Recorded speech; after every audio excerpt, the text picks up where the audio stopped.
Hello everyone, कैसे हैं आप लोग। देखिए, पिछले वीडियो में हम लोगों ने जजिया, ज़कात और खुम्स इन 3 इस्लामिक टैक्सों पर एक लंबी चर्चा की थी। अब कुछ लोगों के मन में यह सवाल ज़रूर आया होगा कि क्या जजिया और ज़कात दोनों करों की हम आपस में तुलना कर सकते हैं, और क्या प्रोटेक्शन मनी के नाम पर जजिया कर जस्टिफाइड है। तो देखिए, सबसे पहले तो आप यह समझिए कि ज़कात एक इस्लामिक कर है जो कि धार्मिक कर के रूप में लिया जाता था मुस्लिम से इस्लाम के प्रचार प्रसार के लिए। जजिया जबकि लिया जाता था नॉन मुस्लिम से प्रोटेक्शन के नाम पे, या फिर अगर कहीं राजा मुस्लिम है और उसके राज्य में आप अपने धर्म का पालन करना चाहें तो आपको जजिया देना पड़ता था। तो दोनों करों की आपस में तुलना नहीं की जा सकती।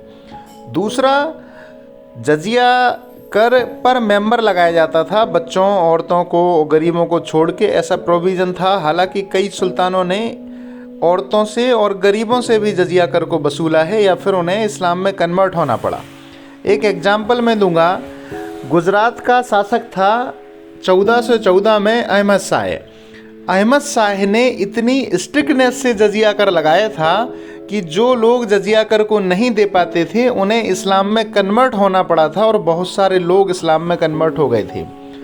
दूसरा, आप देखें कि अगर किसी राज्य का राजा मुस्लिम है लेकिन उसकी सेना में हिंदू हैं तो वो भी देश को प्रोटेक्ट कर रहे हैं। ऐसे में आप उनसे किस हक से कर ले सकते थे, लेकिन उनसे यह कर लिया जाता था। इसका बेहतरीन एग्जाम्पल मिलता है। आपको पता होगा कि मुग़ल शासक अकबर ने जजिया कर हटा दिया था, लेकिन जब औरंगज़ेब का शासन आया तो औरंगज़ेब ने दोबारा से जजिया कर लगाया। अब आप देखेंगे कि औरंगज़ेब की सेना के 1/3 अधिकारी हिंदू थे, और ज़्यादातर बहुत सारे सोल्जर्स, आप देखें मोर देन 1/3 सोल्जर्स भी हिंदू थे। तो जब 1/3 हिंदू सेना में हिस्सा ले रहे हैं तो फिर उनसे प्रोटेक्शन मनी के नाम पे जजिया कर लेना जस्टिफाइड नहीं है। इक्वलिटी होनी चाहिए थी, बराबरी होनी चाहिए थी। एक देश में रहने वाले सभी धर्म के लोगों को एक जैसा टैक्स देना पड़े, एक जैसा व्यवहार हो।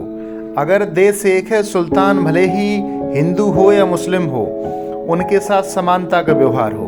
और ऐसा आज के समय हमारे प्यारे भारत में है। जय हिंद, जय भारत।